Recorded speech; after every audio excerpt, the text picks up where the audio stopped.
La justicia transicional, su finalidad primordial es luchar contra la impunidad. Y en contextos de conflicto armado, en contextos de dictadura, en donde la justicia ordinaria se hace totalmente inoperativa, en otros países se ha recurrido a la figura de la justicia transicional para luchar contra la impunidad de violaciones de derechos humanos.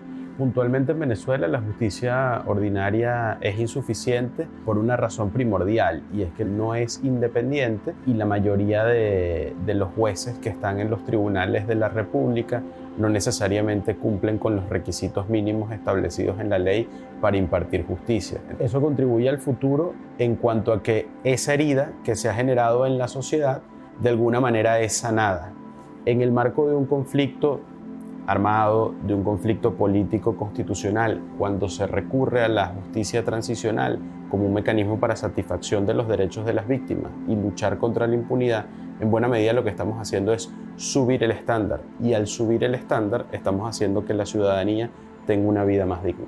La justicia transicional lo que busca es la justicia posible para momentos de transición, para momentos de cambios de régimen. Lo que tenemos que entender es que si alguien colabora para que un régimen caiga y pasemos a un sistema democrático, a esa persona en un régimen cualquiera se le dan beneficios procesales, lo cual no significa impunidad. No es un caso aislado, estamos hablando de toda una violación sistemática de derechos humanos que ha sido totalmente relegada por los organismos del poder. Se construye el futuro si la justicia no es venganza, porque justicia que es igual a venganza no es justicia. Lo que tenemos que tener claro es que la justicia transicional tiene que actuar en base a hechos concretos.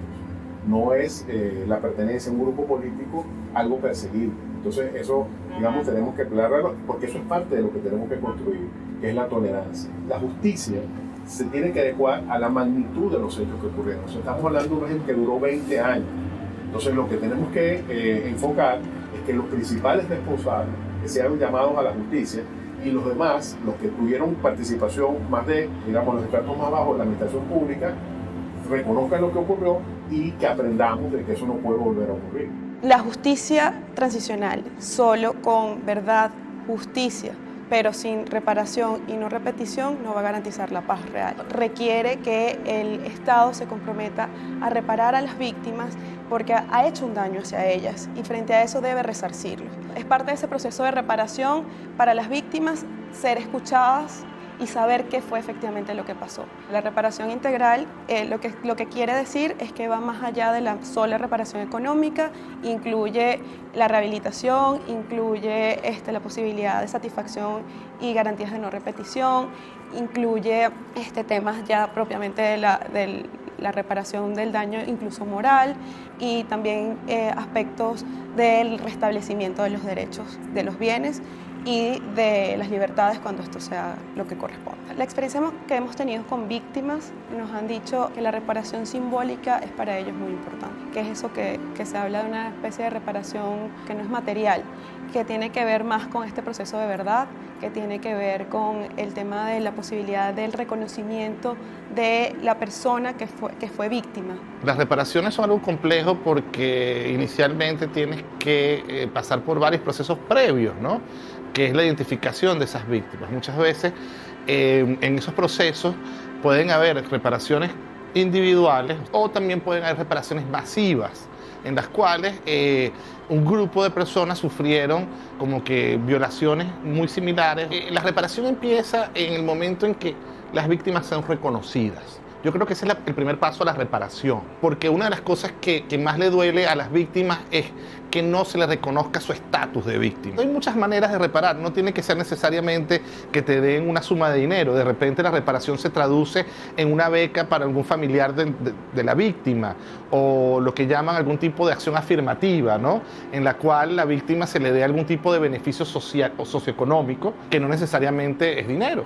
Lo más importante al final es que esa reparación incluya reconocimiento, incluya justicia en cuanto a la sanción, que se le garantice a la víctima que más nadie va a tener que sufrir ese tipo de victimización que sufrió. Se asocia la verdad a la justicia transicional precisamente porque cuando yo he sido víctima de un atropello de mis derechos humanos, yo quiero llegar a la claridad de los hechos que produjeron ese daño.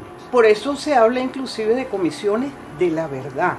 Es decir, yo me dirijo allí con mi denuncia para que esa comisión, haciendo una investigación, determine que lo que yo pienso que ha sucedido, sí sucedió en realidad. Lo que voy a conocer es cómo ocurrió, quién lo produjo, el daño que eso generó, la reparación que eso en un momento dado puede producir y obviamente el castigo necesario para quien generó ese daño a mis derechos humanos. Una comisión de la verdad, o como la querramos llamar, contribuye de alguna manera a generar una tranquilidad social, es empezar a pensar que puedo encontrar al responsable de la violación de mis derechos en un espacio que no sea por propia mano. En este caso sería en una justicia para la transición. Conocer nuestra historia nos va a ayudar a que podamos seguir adelante y no volver a cometer los errores que cometimos en el pasado. Lo importante es saber qué fue lo que sucedió en nuestro país, nos permitirá sanar las heridas de lo que venimos haciendo, poder cerrar etapas y así evitar venganzas. La víctima, al enterarse de lo que pasó, al haberse sentido reparada y al sentir que no va a pasar más, hace el duelo de todas las violencias que vivió y todas las violaciones de derechos que sufrió. Y al hacer ese duelo es más fácil pasar la página. Eso que hemos podido aprender de otros procesos en otros países nos permitirá a nosotros aplicar lo mejor para, como venezolanos, salir adelante, poder cerrar esas heridas, construir, recordar, hacer memoria, honor a las personas, a lo que vivimos, a lo que sufrimos, a las víctimas de la crisis venezolana y no buscar una venganza, sino salir adelante y comenzar de nuevo. Si se toman todas las medidas necesarias para que no se vulneren los derechos humanos, evidentemente pudiéramos obtener una mejor sociedad pacífica, reconciliada y con vías a que la justicia sea realmente la base o el contexto que se una para que todas las personas puedan tener la paz que requieren.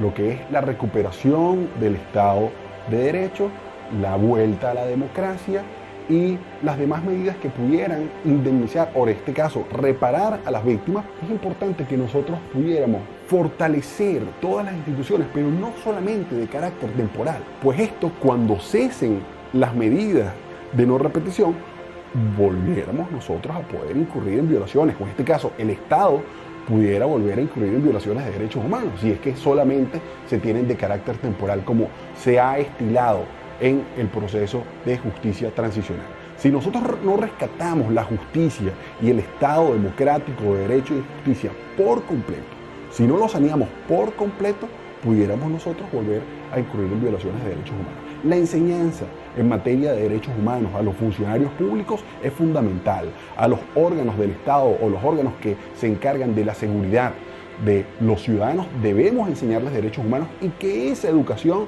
permanezca en el tiempo y que no sea simplemente un paño de agua tibia para que después nosotros podamos volver a tener que reparar, a tener que indemnizar, pero que esto no sea siempre consecuente y que se sigan vulnerando los derechos humanos de todas las personas. ¿Cómo garantizar la no repetición? Esto implica tener una visión compartida de qué es lo que no se quiere repetir. Sin examinar el pasado y en qué fallamos como sociedad para llegar a esta situación, no es posible garantizar su no repetición. Una de las lecciones de justicia transicional proviene del desastroso proceso de desbatificación luego de la invasión de Irak, en que todos los funcionarios que eran del partido Ba'ath fueron excluidos del gobierno y de toda otra institución. Nuevas instituciones democráticas requieren reflejar la diversidad del país. Otra tarea fundamental será la reconstrucción de servicios que respondan a los graves niveles de marginación y a las carencias, especialmente en salud y educación.